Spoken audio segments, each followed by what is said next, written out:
Bom dia, boa tarde ou boa noite. Eu vou dar boa noite porque aqui são mais ou menos umas 7 da noite. Essa semana eu vou estar trazendo a devocional e eu quero falar sobre o livro de Neemias e dar ênfase em específico no capítulo 3. Através dessa devocional eu quero falar um pouco sobre reconstrução, sobre unidade, chamado, um pouquinho de cada coisa. E porque, querendo ou não, essas coisas entre si se complementam, porque a unidade é necessária para que a reconstrução aconteça, porque ninguém faz nada sozinho e ninguém reconstrói um muro inteiro sozinho, mas é necessário que algum deles tenha uma visão, que no caso foi Neemias, que viu a situação e não se conformou com ela, então reuniu as pessoas para cada um ali fazer a sua função e reconstruir os muros. A reconstrução naquela época foi do muro, mas a reconstrução hoje em dia pode ser de uma família, de uma vida, de um propósito, de uma caminhada. A reconstrução, ela vai muito além daquilo que a gente imagina, do que a gente vê ali no superficial. Mas a reconstrução é tudo de um pouquinho, porque querendo ou não, há muitas coisas à nossa volta que precisam ser reconstruídas e só precisam do nosso posicionamento e visão para que possam ser reconstruídas. Vou começar contextualizando mais ou menos o que estava acontecendo ali. Bom, Neemias naquela época era copeiro do rei, era mais ou menos o 20º ano de reinado do rei do Império Persa, onde ele estava ali servindo. Ele era copeiro, que eu acho que eu já falei. Era mais ou menos entre novembro e dezembro, quando um dos irmãos de Neemias veio de Judá com mais alguns homens, e Neemias, sem saber o que estava acontecendo, afinal naquela época não tinha internet, então a comunicação ali era muito frágil, porque ele não tinha como saber o que estava acontecendo lá em Jerusalém. E vindo os irmãos deles lá de Judá, contou para ele o que estava acontecendo em Jerusalém. E ele se entristeceu de forma assim, inexplicável, porque o povo estava sofrendo muito, era uma tribulação muito grande, os muros de Jerusalém, que era o que protegia a cidade naquela época, haviam sido destruídos. Neemias, então, não se conformando com a situação e se entristecendo muito com aquilo que estava acontecendo, desabafou com Deus. Aqui na minha Bíblia está falando literalmente, e desabafei, que eu achei muito interessante. Porque diante daquela situação, Neemias não se conformou, mas ele foi buscar em Deus uma resposta e um direcionamento para que aquela situação não permanecesse a mesma.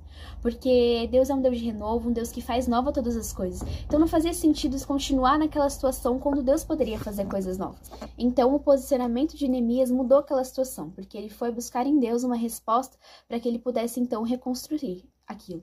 E uma vida de oração foi muito importante para isso, porque ouvindo a voz de Deus foi que Neemias foi direcionado para reconstruir os muros. Naquela situação, mesmo servindo ao rei, Neemias foi ousado e pediu para o rei para que ele pudesse ir a Jerusalém para reconstruir os muros, porque ele estava muito triste com aquela situação, ele estava realmente bem chateado. Afinal, imagine só, seu povo desprotegido, aquilo que você tinha como ideia do que está acontecendo totalmente devastado. Eu também ficaria muito triste. Bom, agora vamos direto ao que interessa, que é o capítulo 3. Eu dei uma leve contextualizada, mas depois você pode procurar um pouco mais para entender melhor o que estava acontecendo ali. Neemias foi até Jerusalém e o título desse capítulo, capítulo 3, é assim, Os Voluntários e Mãos à Obra. Isso me chama muita atenção, porque para que a gente possa servir, para que a gente possa reconstruir, a gente precisa primeiramente se dispor e ter um coração disponível para que a gente possa entender qual é a nossa parte e o que a gente está fazendo ali. Eu vou ler aqui com vocês o capítulo 3, eu vou ler só o versículo 1 e o versículo 5. O sumo sacerdote Eliasibe e os seus irmãos, os sacerdotes, deram início ao seu trabalho e reconstruíram o portão das ovelhas. Eles o consagraram e colocaram as folhas do portal no lugar. Em seguida, levantaram o muro até a torre do Sem, que também dedicaram a Deus, e prosseguiram até a torre de Hananael. Esses nomes são difíceis. Bem, agora eu vou ler o versículo 5. Os tecoitas reconstruíram a parte seguinte, mas os seus nobres não se dispuseram a participar dos trabalhos e a se submeter à orientação do governador. Dando ênfase nesses dois versículos, eu poderia ler tudo, mas eu vou dar ênfase nesses dois. Eu gostaria de falar sobre disposição e disponibilidade para fazer aquilo que Deus nos chama. A situação estava péssima, tudo parecia perdido e tudo realmente estava destruído, porque a proteção que eles tinham ali, que era o muro, havia sido destruída, eles estavam passando por uma grande tribulação. Mas, diante daquilo, Neemias teve uma visão além e resolveu reconstruir aqueles muros através do direcionamento de Deus. Entretanto, é necessário pontuar que Neemias não seria capaz de reconstruir a cidade toda, reconstruir os muros e colocar tudo no lugar sozinho. Para que a obra possa acontecer, a gente precisa andar em unidade, sabe? Dar cada um a mão um para o outro e fazer aquilo que é necessário. todos nós somos importantes na obra, cada um tem uma parte e cada um tem um pedacinho. Os sumos sacerdotes ali reconstruíram o portão das ovelhas, uma parte do muro, outros foram lá e reconstruíram o trecho seguinte, e cada um foi fazendo a sua parte com o seu grupo, e por isso, por conta da unidade, por conta de cada um reconhecer o seu lugar, é que foi possível o muro ser reconstruído. Nós vemos no versículo 5, ainda assim, que tiveram algumas pessoas que não se dispuseram a fazer aquilo. E tá tudo bem, porque o muro ainda assim foi reconstruído. Porque a obra ela acontece independente de nós. Mas Deus nos chama a fazer parte dela. Deus nos chama para reconstruir talvez uma família através da arte, através de uma conversa, através de um discipulado, através de um aconselhamento, através de quem nós somos, da forma que nós somos, através daquilo que Deus faz na nossa vida, a gente pode ajudar a transformar e a reconstruir a vida de outra pessoa. É por isso que é essencial que a gente reconheça a nossa parte e a importância da disponibilidade do nosso coração para servir.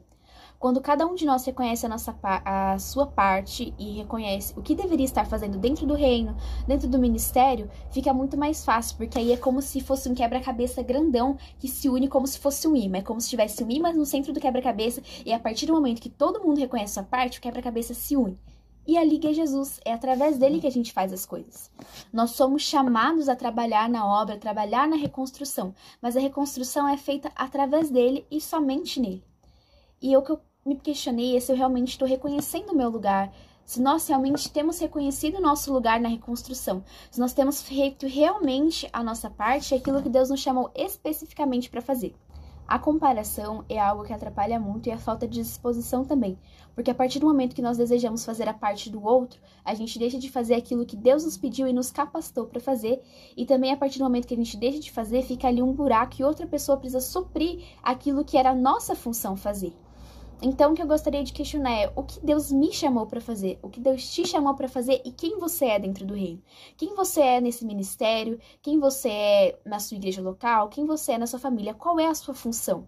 Qual é a parte que você está precisando reconstruir ao seu redor?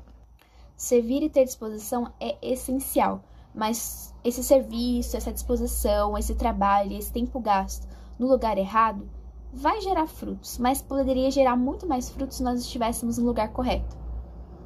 Talvez se os sumos sacerdotes tivessem feito outra parte da reconstrução do muro, tivesse ainda assim ficado bom. Mas se eles tivessem tentado fazer a parte do outro, deixado a parte deles, ia ficar ali um buraco, ia ficar ali uma falha. Então, o que me chamou muita atenção nesse texto é que todos eles tinham uma partezinha na reconstrução. Todos eles tinham uma função, todos eles tinham algo para fazer ali, e cada um fazendo a sua parte, foi possível que tudo fosse reconstruído.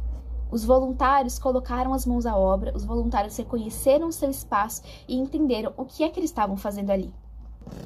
Para que essa reconstrução pudesse acontecer, foi necessário que uma pessoa tivesse uma visão e não se conformasse com a situação.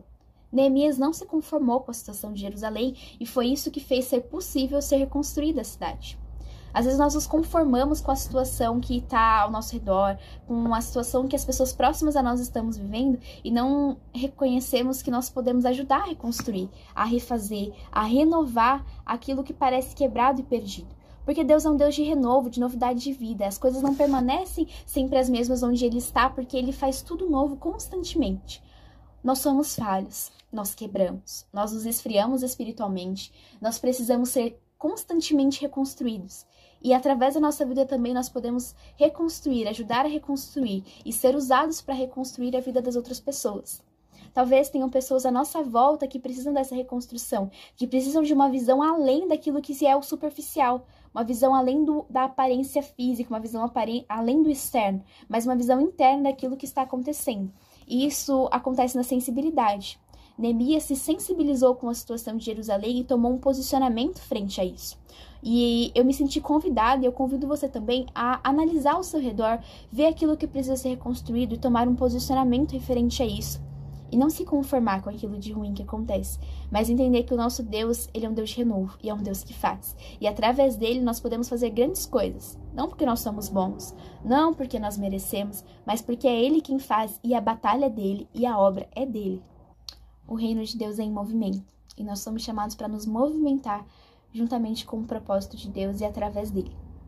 Nós somos chamados a nos posicionar naquilo que nós podemos ver, aquilo que Deus nos ajudou a ver, porque Ele nos dá uma visão.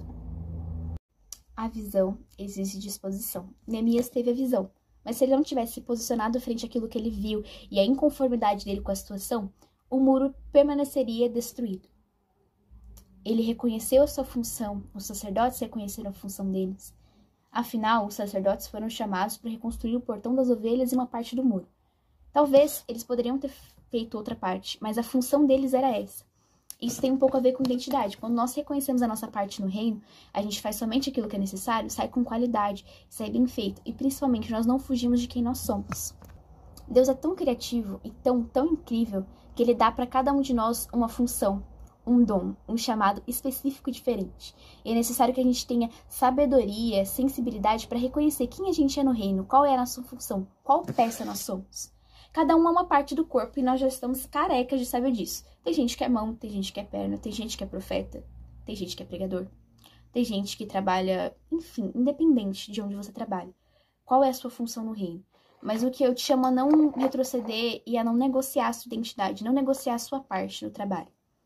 Independente do que você vai fazer, porque a sua parte, mesmo que pareça pequena, ou mesmo que você se sinta ali receoso de fazer a sua parte, é Deus que nos capacita e é Deus que nos chama para reconstruir através do que nós fazemos.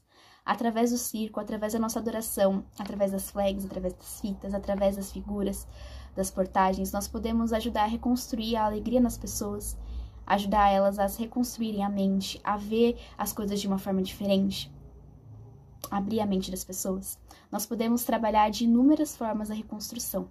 Basta somente ter um coração disposto, uma visão, reconhecer a nossa função, ser submisso a Deus e ao direcionamento dele. Afinal, a obra não é nossa, a batalha é totalmente dele. Porque quem vai fazer? Quem vai capacitar? Quem vai convencer os corações é o Espírito, não somos nós. A nossa função é nos posicionar e reconhecer quem nós somos. Eu te chamo nessa semana e te convido a reconhecer quem você é, reconhecer qual é a sua função e andar totalmente sob o direcionamento de Deus. Parece algo muito óbvio, mas é muito fácil, por vezes, nos desviar daquilo que Deus nos chama a ser por conta da comparação, da insegurança, do medo, do receio. Mas independente do que nós sentimos, independente da situação, Deus é um Deus que reconstrói, um Deus que renova, um Deus que direciona e um Deus que fortalece. Bom, eu acho que é isso que eu tenho para dizer essa semana. Eu espero que através dessa devocional você possa reconhecer o seu lugar, se questionar se você está fazendo realmente a sua função e aquilo que Deus te chamou para fazer, e que ela tenha um sentido na sua vida durante essa semana. Boa noite, Deus abençoe. Eu ia falar boa tarde, enfim. Boa noite, Deus abençoe. Tenha uma linda semana e que nós possamos caminhar juntos para reconstruir através da arte, reconstruir através do nosso chamado. Um beijo.